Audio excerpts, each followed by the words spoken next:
Encuentro, enfoques y contrastes de ideas para la construcción de una ciudadanía informada, inclusiva, con justicia social y participación democrática. En voz alta.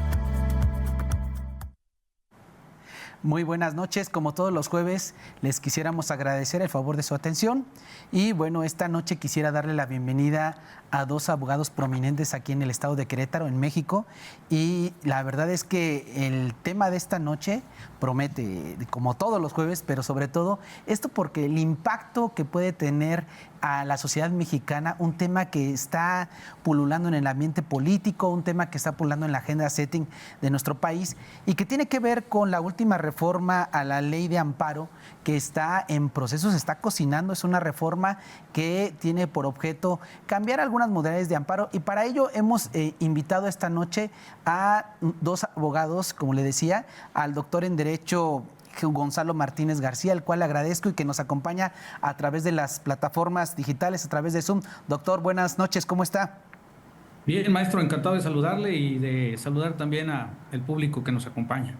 Muchísimas gracias. El doctor Gonzalo, quiero comentarles que es profesor en diversas universidades, ha sido profesor en diversas universidades, en la Universidad Autónoma de Querétaro, en la Universidad Anáhuac, tiene una especialidad, 3 maestrías y un doctorado, todos ellos con sus grados correspondientes, y actualmente es secretario técnico coordinador de la ponencia de la consejera Celia Maya García en el Consejo de la Judicatura Federal. Así que es una persona ampliamente con credenciales que nos puede ayudar un poco a entender esta última reforma. Y bueno, además de otras cosas, pues bueno, ha tenido experiencia en el ámbito privado, ha sido presidente de la Federación de Colegios y Asociaciones del Estado de Querétaro, y que bueno, le quiero agradecer que nos acompañe esta noche. También nos acompaña esta noche aquí en el estudio el licenciado Marco Antonio Lara Pérez. Marco es fundador del despacho Silva y Lara Asociados, es abogado litigante aquí en el estado de Querétaro. También es coordinador actual de los noticieros de la Universidad Autónoma de Querétaro y por lo tanto pues también mezcla esta actividad jurídica con la actividad periodística y bueno, lo invitamos también para que nos enriquezca con su participación, sobre todo al uso político que se le está dando a esta última reforma y en el ámbito periodístico. Pues bueno, les agradezco a ambos el favor de su compañía y a usted que nos acompañe esta noche, y yo creo que para empezar quisiera entrar en materia hablando un poco de lo que es la figura del amparo. Generalmente, abogados, nosotros escuchamos, la gente que no somos estudiosos del derecho, escuchamos que el amparo tiene que ver con aquello que no te metan a la cárcel con un papelito y que no te lleven prisionero cuando se presume tu inocencia y estas cosas, pero realmente los ciudadanos de a pie no tenemos claro qué es un amparo. Y para qué se creó, los académicos entendemos que el amparo es un instrumento jurídico que se crea para evitar abusos de poder por parte de las autoridades. Pero ¿quién mejor que ustedes, los especialistas, que nos empezaran a definir qué es un amparo? Empezamos con el doctor. Si te parece, maestro, con el doctor, que es justamente el experto en el tema del amparo aquí en nuestro estado y en México. Doctor. Muy gentiles, muchas gracias, y es un gusto también compartir el foro con el maestro Marco Lara, a quien reconocemos como un destacado abogado y sin duda que pues sabremos de intercambiar interesantes puntos de vista. Primer término, referirnos al juicio de amparo y precisamente tratar de describirlo en los términos más sencillos, porque ciertamente no todos son personas interesadas o versadas en el tema jurídico, y decir que la materia del amparo es técnica. Una demanda de amparo no se puede presentar por un ciudadano directamente, sino que necesita de una representación, de un abogado que le elabore la demanda para presentarla ante los tribunales federales. ¿Qué es el amparo? El amparo es un medio de defensa de la Constitución. Pero si revisamos la Constitución, esta contiene el reconocimiento de los derechos humanos que están contenidos en la Constitución y que están contenidos en los tratados internacionales firmados por el Estado mexicano. De manera conjunta, todos esos derechos se llaman parámetro de regularidad o de validez constitucional. Entonces, cada derecho que se describe en la Constitución a favor del gobernado, cada uno de esos derechos pues está tutelado y puede ser defendido a través del juicio de amparo.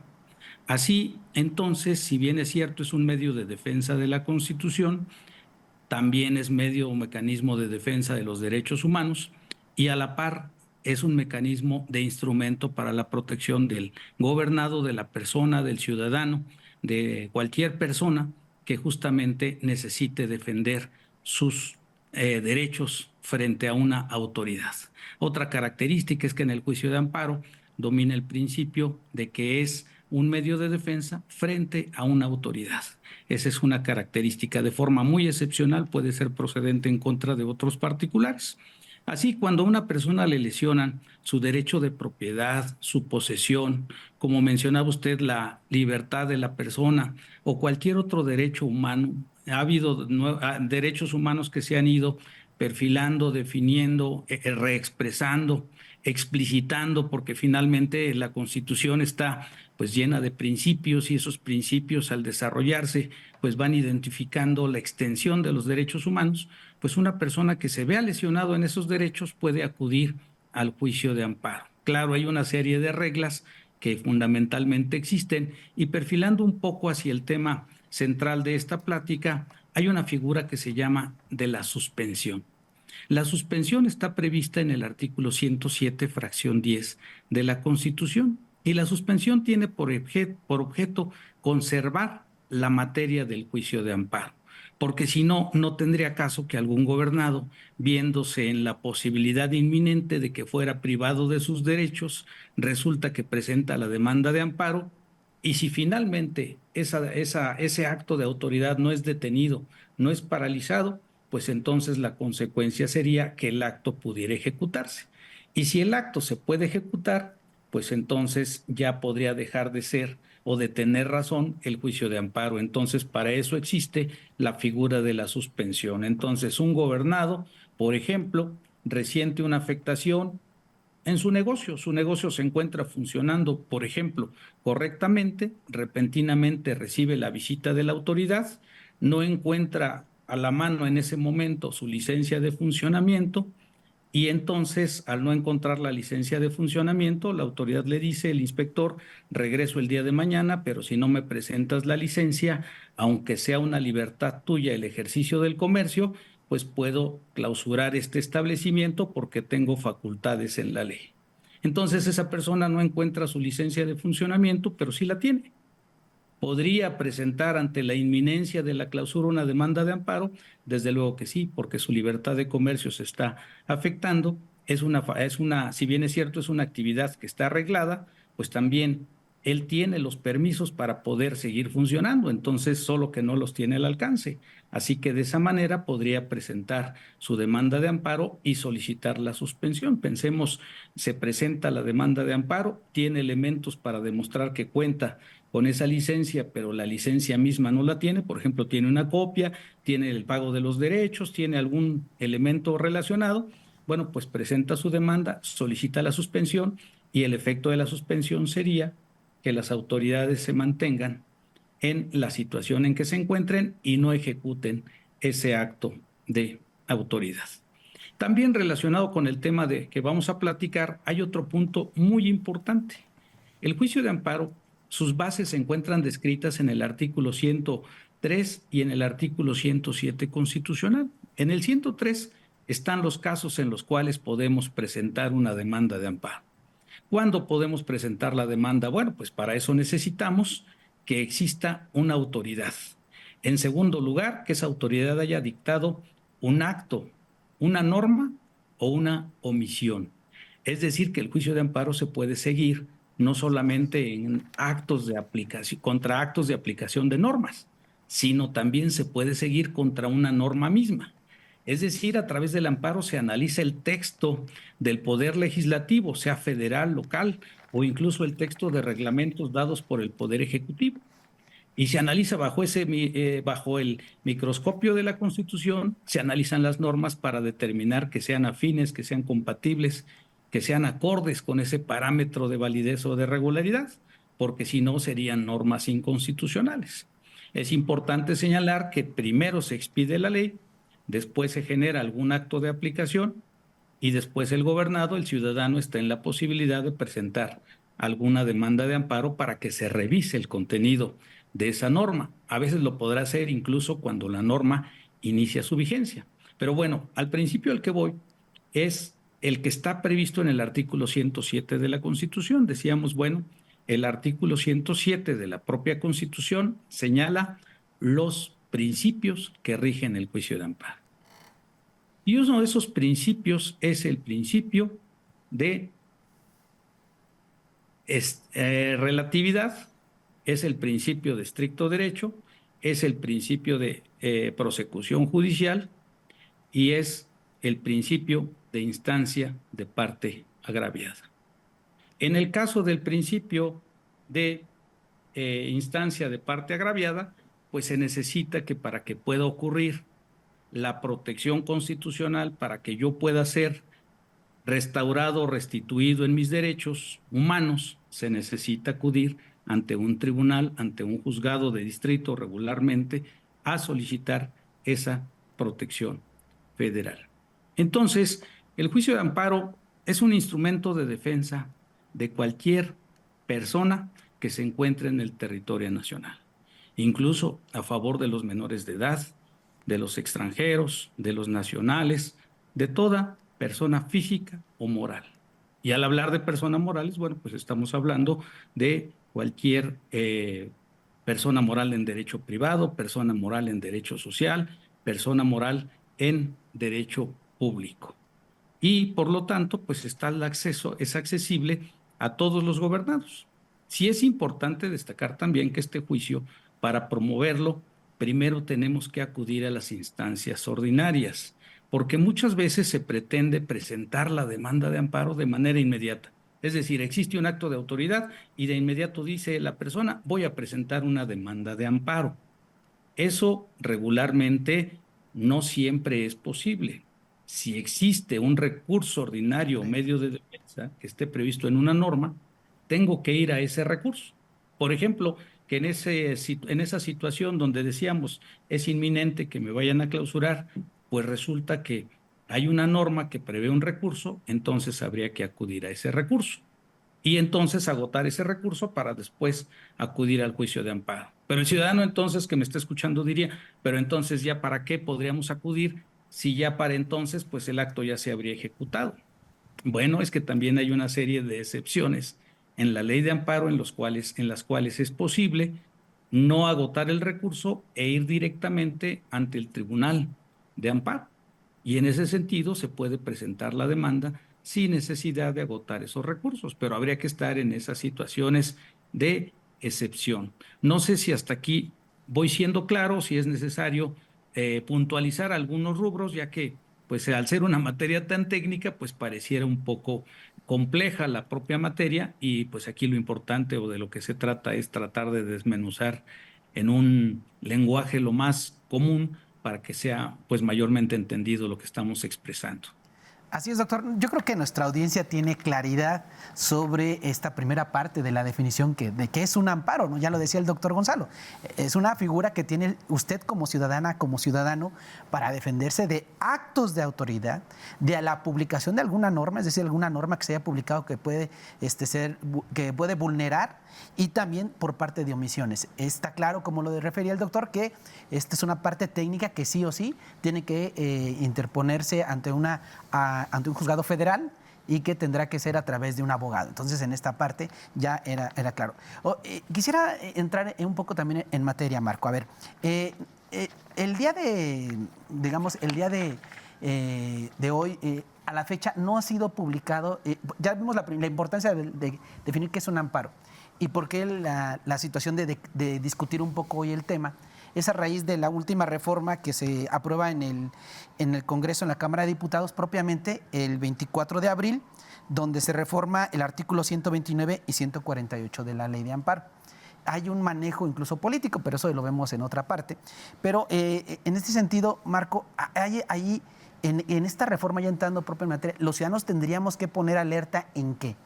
¿Hasta dónde alcanza esta reforma? ¿Qué ves tú en esta reforma? ¿Hasta dónde alcanza? Y también ahorita, si tiene oportunidad el doctor de robustecer el tema, ¿en qué nos podría afectar como ciudadanos esta reforma? Un poco de abundar más en el contexto. Es una iniciativa presentada por el senador Ricardo Monreal, que sabemos pertenece a la fracción parlamentaria de Morena y que, bueno, ha sido uno de los operadores políticos pues más cautos que ha tenido el presidente de la República para que avancen las iniciativas que le resultan a él en importancia trascendental. Otro elemento que yo quisiese insertar en el contexto, que es meramente periodístico, es que no hay que perder de vista que a lo largo del sexenio el presidente de la República ha tenido un enfrentamiento importante con diversos actores políticos y muy en particular con la Suprema Corte de Justicia, porque no ha disimulado, no ha sido cauto al mostrar su molestia desde las conferencias matutinas en resoluciones trascendentes que ha tenido la Suprema Corte de Justicia en temas que a él le interesan, como son pues sus reformas, ¿no? Hay reformas que él ha venido impulsando, hay algunas que se han materializado, hay algunas otras que no, pero de ahí a mí en lo particular me genera la reflexión de que es el origen del enfrentamiento frontal que ha tenido con el Poder Judicial, amén de que, pues bueno, hay algunos resabios desde el desafuero que sufrió cuando intentó por vez primera ser candidato presidencial. Es decir, el enfrentamiento viene por un tema político, periodístico, no tanto de la forma. Netamente político, yo le diría. O sea, es decir, porque nosotros hemos escuchado voces de la disidencia oficial donde dicen, aguas, se están moviendo el amparo y que están beneficiando a otros intereses, bla, bla, intereses políticos. Esto en el fondo es reforzar el autoritarismo y un retroceso a la democracia, bla, bla. Entonces, tú lo observas más bien como un tema político, no tanto que en la forma que se está proponiendo tenga una afectación real al interés ciudadano. En esta última reforma, que incluso el senador Monreal, en la exposición de motivos, habla de una figura, pues vamos a ponerlo así, novedosa. Ojalá el doctor me ayude a apreciar si me estoy equivocando. El senador Monreal, en la exposición de motivos, habla de la presunción de constitucionalidad. Así como existe el principio de presunción de inocencia, que todos somos inocentes hasta que se demuestre lo contrario, palabras más, palabras menos, él habla de esta figura, principio de que presuponemos que todas las leyes son constitucionales per se, es decir, por el simple hecho de ser ley, gozan de esta presunción de que son constitucionales y que no son contrarias al ordenamiento constitucional o a los derechos humanos. Y en ese contexto se inserta un apartado en el 108 de la Ley de Amparo que señala, palabras más, palabras menos, que cuando se otorgue una suspensión en casos excepcionales que los juzgadores determinen que en caso de no otorgarse causa mayor perjuicio, esa suspensión solamente tendrá el efecto de beneficiar a quien promueve la acción de inconstitucionalidad, no así en términos generales, es decir, la figura de la suspensión del acto reclamado cuando se trate de una ley no tendrá efectos generales, solamente tendrá efecto para quien esté promoviendo la controversia o el amparo en contra de una ley determinada. Yo veo dos cosas. Primero, pues que podría ser o podría resultar congruente con el principio subjetivo que tienen las resoluciones de la ley de amparo o las resoluciones en un juicio de amparo, pero trae de trasfondo pues un jugueteo político, jurídico que puede operar en beneficio de los gobernantes de la Cuarta Transformación que, pues bueno, están acostumbrados a que las leyes pasen fast track, a que se imponga la voluntad de la mayoría de las cámaras, y eso es un candado para evitar que se vengan resoluciones que otorguen una figura de suspensión general cuando se esté discutiendo o debatiendo una ley en términos generales. Ok. Bueno, a ver, doctor, nos queda claro entonces que el amparo, el primer pasito es la suspensión. Y lo que propone esta reforma, como ya lo decía Marco, es el alcance de esta suspensión. Es decir, si usted o yo tenemos, como ciudadanos, tenemos frente a sí un acto de autoridad que puede vulnerar alguno de nuestros derechos, pues recurrimos al amparo y el primer acto para que no se vulnere alguno de esos derechos sería la suspensión. entiendo que esta reforma lo que reformula es en qué término se dé esa suspensión. ¿Es correcto, doctor? Es correcto, sin embargo, vamos a precisar 3 cuestiones. La primera, cuando presento una demanda de amparo, esa demanda de amparo, el primer requisito para que exista la suspensión es que sea admitida. Mientras no se admite esa demanda de amparo, no puede haber suspensión, porque bueno, generalmente, ¿qué más puede suceder? Puede ser desechada o puede ser prevenida la demanda y todavía no hay decisión sobre la suspensión.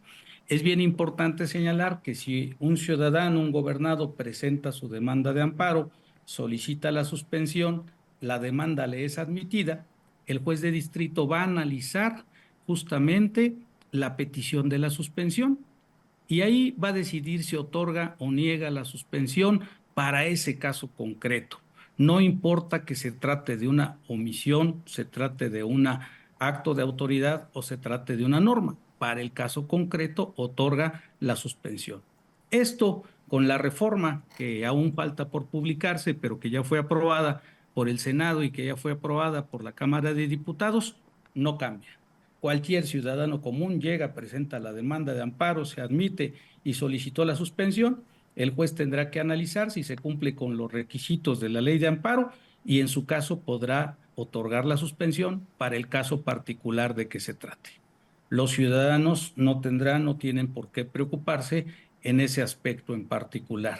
La suspensión sigue siendo procedente y sigue siendo con los mismos alcances previos a la reforma cuando se trate de casos particulares y aún así se trate de aplicación de leyes. Segundo aspecto por puntualizar, lo que comentaba el maestro Marco en relación a la presunción de constitucionalidad de las leyes. Efectivamente, al estar en un sistema constitucional, al estar frente a un órgano legislativo que se encuentra facultado para expedir las normas, al haber esas reglas para la expedición de la norma en la propia Constitución y al no existir en la Constitución la figura del control previo de constitucionalidad, entonces ordinariamente, si todas las normas siguen su proceso legislativo, que es iniciativa, discusión, aprobación, sanción, publicación e iniciación de vigencia, bueno, pues entonces al iniciar la vigencia se estiman normas constitucionales porque han seguido ese procedimiento y son expedidas por órganos constituidos. Sin embargo, existe la posibilidad de ese examen posterior de la norma que se estima constitucional y es el juicio de amparo la herramienta idónea para poder realizar, no la única, pero es la idónea para poder realizar el examen de si esa norma expedida por el legislativo y que se presume constitucional finalmente lo es o no lo es. Ahora bien, respecto de la parte de la reforma, ¿qué fue lo que sucedió con la reforma? Bueno, pues les decía que existe la figura de la suspensión y que para que se conceda la suspensión, el juez de distrito debe llevar a cabo un análisis puntual de los requisitos, determinar si se colman los requisitos y en su caso otorgar la suspensión. Esa suspensión, pues, habría de otorgarla con efectos particulares para el caso concreto, porque finalmente la ley de amparo no contenía antes la posibilidad de llevar a cabo la suspensión con efectos generales. Y aquí para el público que nos escucha es importante precisar esta parte, que es la suspensión con efectos generales. Pues la suspensión con efectos generales sería que esa suspensión en contra de una ley no se otorga para el particular que en concreto promovió la demanda, sino para todas las personas que se encuentran dentro de la misma hipótesis jurídica, aunque no hubieran presentado la demanda de amparo. Y eso puede suceder, pues sucedió en el pasado reciente, precisamente un caso concreto en tal magnitud, en el cual se otorgó la suspensión con efectos generales y no solamente con efectos particulares. Pero siempre es importante profundizar sobre las razones, porque de lo contrario, sí es muy fácil tomar el posicionamiento o tomar por partido por una versión, pero es importante analizar académica, doctrinalmente, las decisiones judiciales. ¿Cuál fue ese caso? Miren ustedes, bueno, pues hubo un amparo indirecto que se presentó, el número 240 de 2021, ante un juzgado de distrito. Y resultó que en ese amparo pues se solicitó la suspensión. ¿Qué es lo que se estaba reclamando? Bueno, pues a una empresa se le otorgó un permiso para la generación de la energía eléctrica. Y entonces la empresa, bueno, pues comenzó a operar y comenzó a llevar a cabo pues sus actividades al amparo de ese permiso y finalmente produjo energía eléctrica y tuvo la posibilidad de transmitir esa energía eléctrica por un costo. Sin embargo, ¿qué fue lo que sucedió? Bueno, pues que el órgano regulador de la Comisión Reguladora de Energía vino y dijo, no, pero ahora vamos a expedir un acuerdo que viene a establecer, a modificar las condiciones y además un segundo acuerdo que viene a regular el tema de las tarifas. Y entonces la empresa, bueno, dijo, bueno, ¿y esto cómo es que sucede? Si ya es como un cambio de las propias condiciones y eso pues me causa perjuicio. Eso es lo que consideraba la empresa. Entonces presentó su demanda de amparo y solicitó la suspensión. Al admitirse la demanda de amparo y en un asunto ordinario, normalito, lo que sucedería es que si cumple con los requisitos legales, se le otorgaría la suspensión con efectos relativos. Es decir, para esa empresa y solamente de manera particular para beneficiarse la empresa. Es decir, que no se le aplicaran los acuerdos, ni el acuerdo modificatorio de condiciones, ni tampoco el acuerdo de las tarifas. Pero esto, ¿qué consecuencia vendría a generar en la práctica? Bueno, pues vendría a generar una consecuencia que muy probablemente vendría a alterar las condiciones de competencia en el mercado de la energía eléctrica y que probablemente vendría pues provocar efectos adversos, vendría a provocar efectos adversos en la competencia. ¿Por qué circunstancia? Porque habría un competidor que entonces se vería beneficiado con la aplicación de tarifas anteriores y por lo tanto generando una ganancia mayor frente a los restantes productores. Y esto entonces significaría un desbalance. ¿Y qué fue lo que dijo el juez de distrito? Pues es un efecto adverso a la competencia, es un trato de privilegio y pues aquí hay una apariencia de inconstitucionalidad. Y basado en ello, otorgó justamente la suspensión con efectos generales.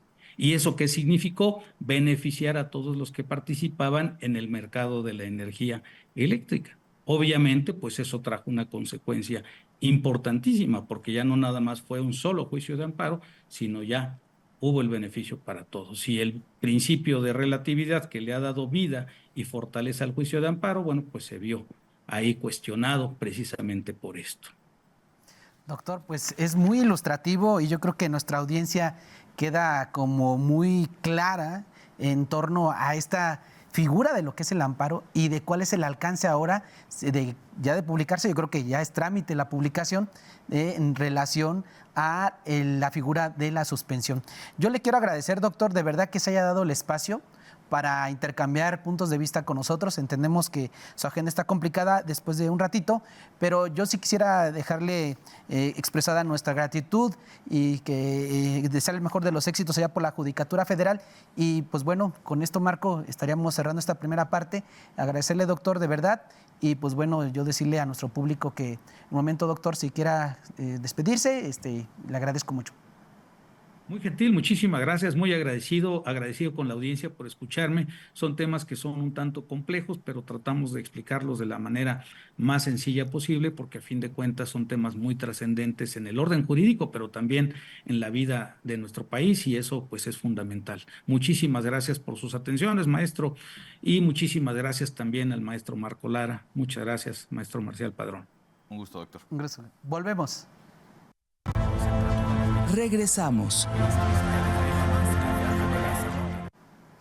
Les agradecemos el favor de su atención. Estamos nuevamente con ustedes hablando sobre el tema del amparo y la última reforma en materia de la ley de amparo.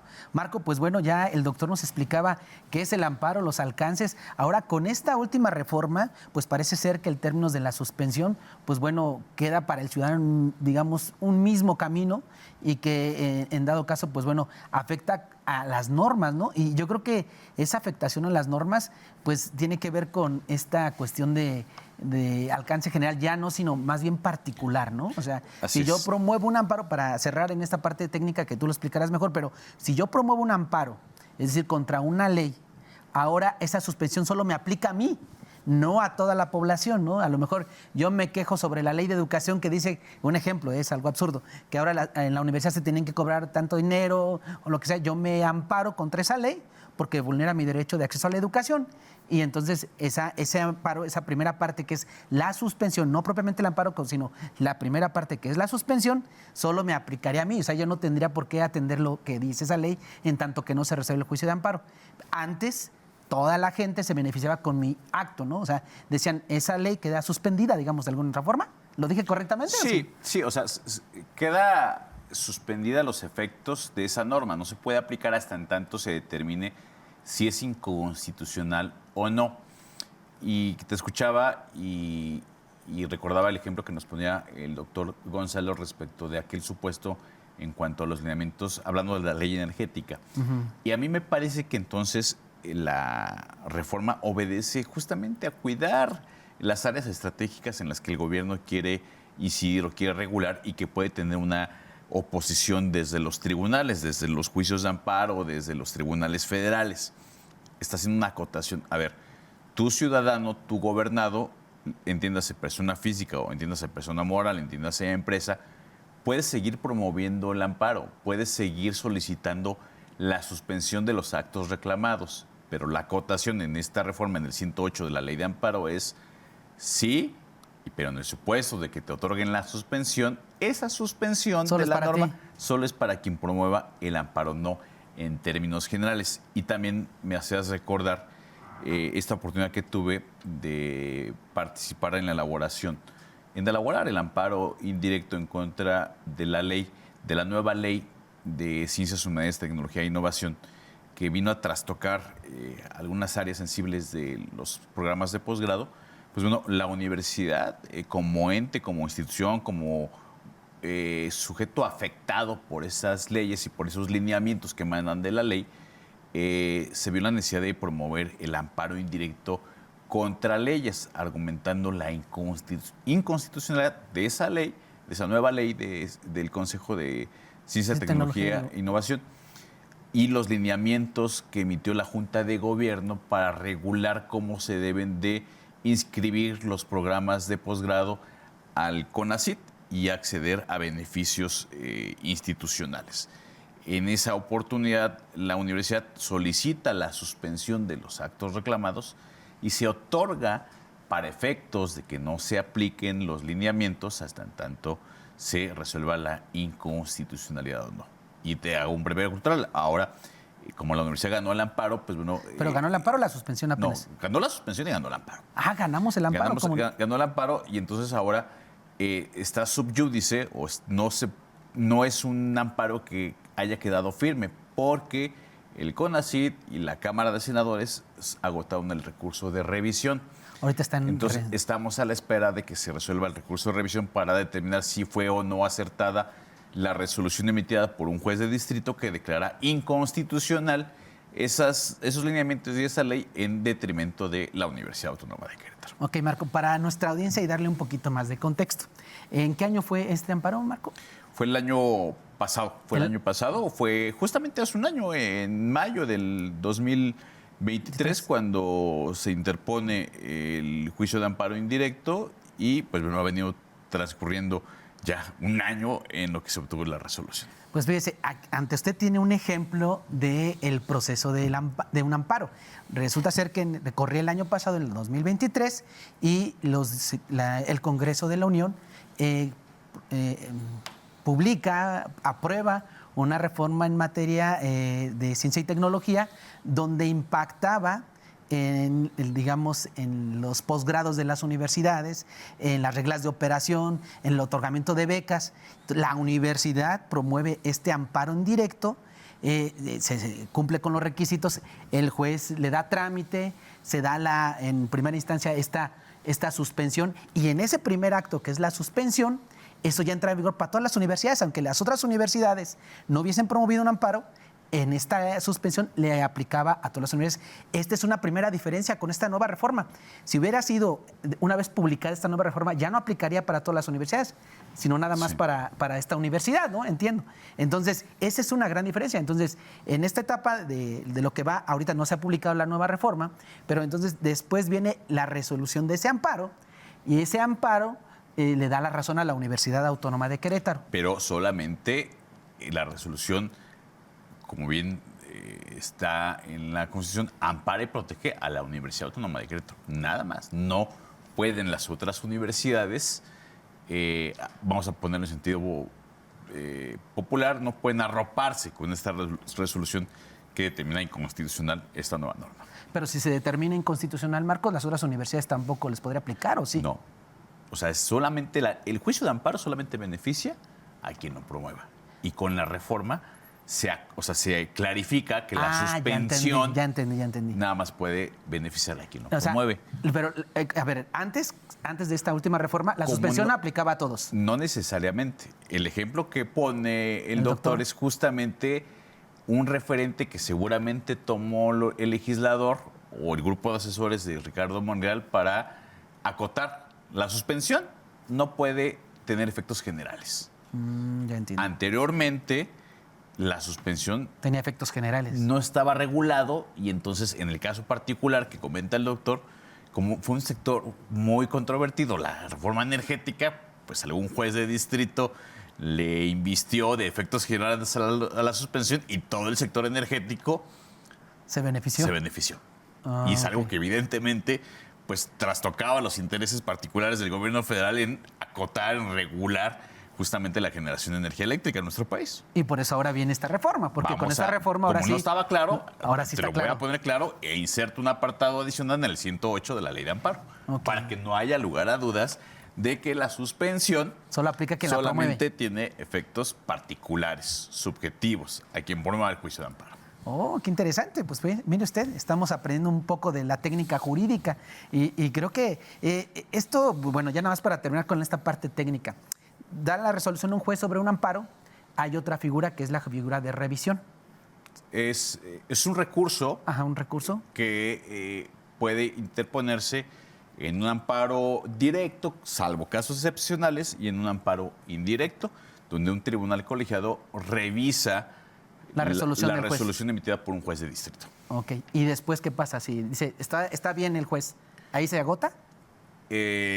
Hay los recursos de revisión en amparo directo, pero nada más es en amparo directo. Es decir, cuando se resuelve por un colegiado que la declaratoria de inconstitucionalidad es acertada por un juez de distrito, ya no hay. Ya no hay más pruebas. Pues bueno, mire usted, ahí tiene la importancia de la profesión de los abogados para que nos orienten y nos lleven hasta las últimas consecuencias y no lo deseche. Yo creo que como ciudadanas, como ciudadanos, muchas veces, Marco, estamos sujetos a actos arbitrarios de los gobernantes, ¿no? A actos, pero también omisiones de los gobernantes y que muchas veces por nuestra falta de conocimiento de estos instrumentos, pues los dejamos pasar, ¿no? Entonces, creo que esto eleva un poco nuestra cultura jurídica y que de alguna otra forma le da herramientas a las y los ciudadanos. Ahora, Marco, quisiera entrar en la parte política, porque uno revisa, está atento de las noticias y de repente pues salen voces argumentando que esta reforma en realidad obedece a que el gobierno federal siempre se le iban para atrás las cosas en el Poder Judicial, ¿no?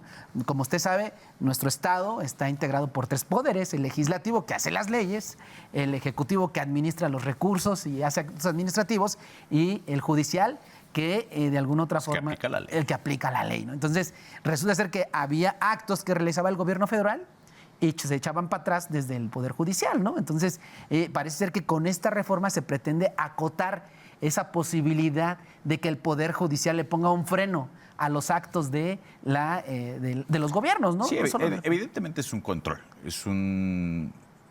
Como estaba muy suelta en términos coloquiales la figura de la suspensión en contra, cuando se promueven amparos en contra de leyes, pues el gobierno federal lo que está haciendo es cuidarnos sus intereses. Y dice, a ver, sí, seguimos con la figura de la suspensión dentro del juicio de amparo, pero solamente podrá tener efectos particulares, subjetivos, a quien lo promueva, no generales, cuando se trate de inconstitucionalidad de normas generales. Y eso me hace recordar y regresando al ejemplo que yo te ponía del amparo que promovió la universidad, ese conjunto de normas que fueron aprobadas se conocen en los pasillos políticos como un viernes negro.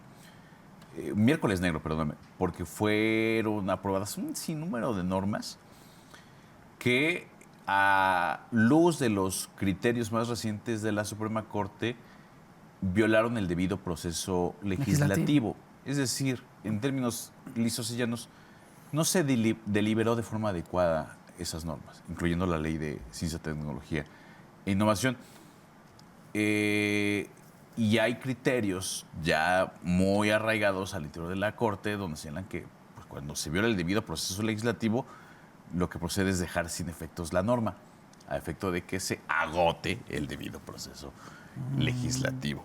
Y ojo, hablando del ejemplo en concreto que yo te ponía, pues hoy no hay acciones de inconstitucionalidad promovidas por las minorías parlamentarias que no están siendo resueltas. Y en el supuesto de que siga prevaleciendo el mismo criterio de la Corte, esas leyes serán declaradas inconstitucionales por haber sido dictadas en contravención a una debida deliberación que tuvo que haber existido.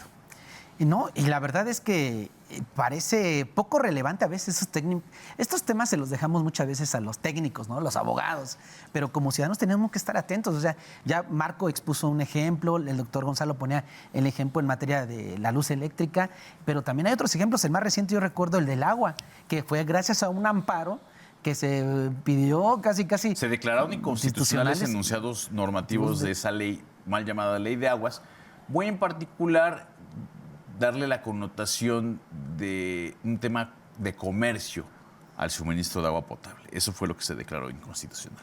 Y eso fue promovido por ciudadanas y ciudadanos, por la sociedad civil organizada. Entonces, veamos la relevancia de un amparo, ¿no? Entonces, creo que en este sentido, Marco, pues bueno, se va configurando. Mira que entiendo que la oposición ha sacado raja política en este término de la reforma última en relación al amparo, abduciendo que pues de alguna otra forma se está construyendo una debilidad hacia el Poder Judicial en virtud de que este equilibrio de poderes necesario en una democracia pues se pierde, porque supongamos, no sé, y no sé si digo mal el ejemplo, me corriges, pero en el caso del Tren Maya, si alguien hubiese realizado un amparo, primero procedería porque es un acto de gobierno. Yo, si vivo por donde pasa el Tren Maya, puedo interponer un amparo y estas cosas. En estricto sentido, sí, pero hay otro elemento dentro del amparo, ¿no? El interés legítimo. ¿Qué es el interés legítimo? Palabras más, palabras menos. Pues si realmente hay una afectación en tu esfera jurídica por ese acto de autoridad determinado. En la historia del Tren Maya sí se promovieron algunos amparos y sí se lograron suspensiones en algunos tramos porque no se había agotado la consulta a las comunidades de pueblos originarios y otros aspectos. Pero per se, un ciudadano en lo individual tendría que construirle al juez de distrito un argumento del por qué sí tiene un interés en particular y sí le causa una afectación que el Tren Maya pase por determinado lugar, ¿no? Ahora, con la reforma, Margo, que se acaba de aprobar y que está a punto de publicarse, ¿podríamos suspender actos como el del tren? Para efecto lesionado únicamente. Ojo, te lo voy a reconfigurar. Si una comunidad de un pueblo originario de Yucatán se duele que la ejecución de determinado tramo del Tren Maya afecta el derecho humano a un medio ambiente, el derecho humano de acceso al agua, el derecho humano a estar debidamente informado, estamos hablando de casos hipotéticos, podría haber sido beneficiada de la figura de la suspensión provisional y definitiva y tal vez suspender en el paso o en esa comunidad determinada la ejecución del Tren Maya. Hablando de comunidades, hablando de colectivos. Ya. No, pues es que es un gran argumento, porque mira, uno de repente lee a la oposición y se la cree. Yo de verdad decía, pues sí, le están quitando poder al Poder Judicial, ¿verdad? La redundancia, ¿no? Es decir, están quitando esa posibilidad que tenía el Poder Judicial de frenar un poco decisiones o actos arbitrarios del Poder Ejecutivo. Lo cierto es que uno lee las cosas de manera más amplia y dices, pues sí, ¿dónde le han puesto un freno a López Obrador y a la 4T? En la Corte. En la Corte. en la Corte, y entonces esta reforma no viene a cortarle los dedos a la Corte, o sea, quitarle los dientes a la Corte. Viene a acotárselos. Viene a acotárselos. A limitárselos, a ¿no? decirle, a ver, el camino para la suspensión es única y exclusivamente con efectos relativos, con efectos particulares. No puedes otorgar suspensiones con efectos generales. Le acota, lejos, yo no le diría que le quita dientes, le acota el camino, le señala, le marca un camino por el cual deben de tener efectos las suspensiones. Sí. A ver, ahora, yo sí quisiera hacer énfasis, a ver, con independencia de la reflexión académica, desde la ciencia jurídica, en esta última reforma, que es la más reciente que ha tenido la ley de amparo, yo sí veo que hay venganza privada del presidente de la República. Caso particular, hoy justamente, hoy en la mañana, hoy estamos a 6 de mayo. 6 de mayo. Veía publicado en el periódico Reforma una nota, porque en el contexto de la creación del llamado Fondo de Pensiones Bienestar, pues ahora el Ejecutivo también pretende regular el Fondo de Pensiones de la Suprema Corte. Ya está en controversia el fideicomiso de la Corte y ha venido también impulsando Andrés Manuel López Obrador, gracias a su brazo armado en sentido figurado, que son sus legisladores y los legisladores aliados a la 4T, pues reformas que han trastocado el status quo de la Corte. Ya si son o no adecuadas las reformas, ese es otro debate.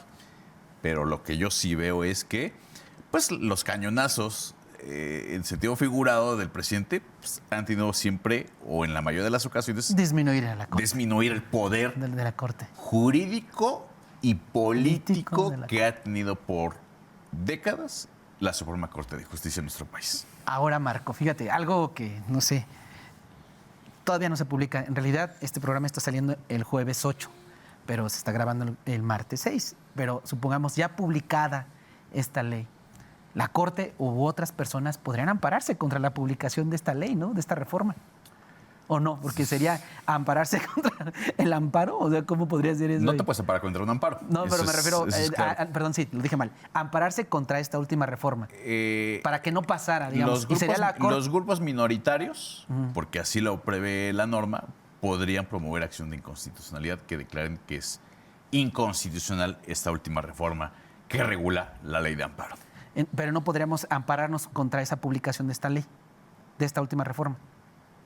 En el estricto sentido, sí, pero había que acreditarle al juez de distrito cómo la inserción de un nuevo apartado en el 108 me causa perjuicio.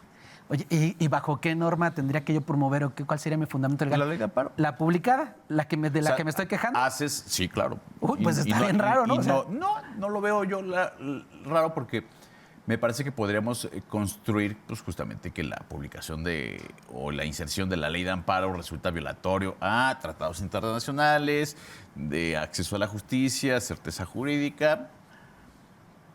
Pero lo veo más viable, a reserva de hacer un análisis a conciencia, que sean las minorías parlamentarias que puedan promover acciones de inconstitucionalidad en contra de este decreto. ¿Y eso quién resuelve? La Corte. ¿Quién resuelve? Y como Pues está la Corte. configuración, puede ser que se les caiga esta reforma. Podría ser, ¿no? Ahorita yo, ya en el tema político, ¿Y la Corte cómo yo anda? ya la veo dividida. Al inicio de esta nueva administración de la nueva ministra, yo la veía muy pues de oposición, pero como han venido transcurriendo los meses, yo ya la veo un tanto dividida y un elemento que le ha puesto más sazón a esta configuración, voy a llamarla geopolítica de la Corte, pues han sido los intercambios de denuncias entre el exministro Arturo Saldívar, que hoy sabemos que siempre jugó a favor de la 4T y que hoy pretende ser pues juzgado en juicio político por algunos otros ministros, ¿no? Oye, qué interesante, Marco. No, sin duda, el tiempo en televisión se va como agua. Y hay libros muy interesantes. ¿Alguno que nos que recomiendes? hablan, no recuerdo ahorita los autores, porque hablan de justamente de esas resoluciones jurídicas cargadas de una razón de ser política. Y yo te dejaría como elemento final. Los juzgadores son entes políticos, Claro. nos guste o no. Claro. Y más los ministros de la Corte, que mi son estimado electos por el maestro, Senado. han llegado por un Acuerdo político. a todas luces, aunque no nos guste señalarlo, ¿no? Sí, sí. Bueno, en otro programa hablaremos entonces si los eligen por acuerdos políticos, a lo mejor el presidente tiene razón y deberíamos de votar por ellos, ¿no? Yo estoy Ya sé que completamente en contra de eso. Ya vamos a terminar el programa, pero eso va a ser un tema importantísimo a discutir en otro espacio. Marco, yo te quisiera agradecer el favor de tu espacio, que nos hayas acompañado en este espacio de En Voz Alta. Creo que nuestra audiencia se lleva algunas luces en torno a lo que es el juicio de amparo y sobre todo a lo que está pasando. Yo le invito a usted a que se informe, a que lea de manera más profunda, infórmese no solamente por lo que ve en el Facebook o Twitter, y métase de lleno a las notas informativas de medios de comunicación serios, vea Presencia Universitaria y haga usted sus análisis para que a partir de ahí pues haga sus juicios sobre esto, porque son cosas que nos atañen a todos, ¿no? Dejemos de ver la política como una visión meramente técnica. Todo lo que pasa en la discusión pública, como esta última reforma, creo que sería materia de interés de los y les ciudadanos. Pues sin otra cosa, les agradezco mucho a favor de su atención. Marco, despedirnos. Maestro, buenas noches, gracias por la invitación. Órale, pues, nos vemos el próximo jueves. Buenas noches.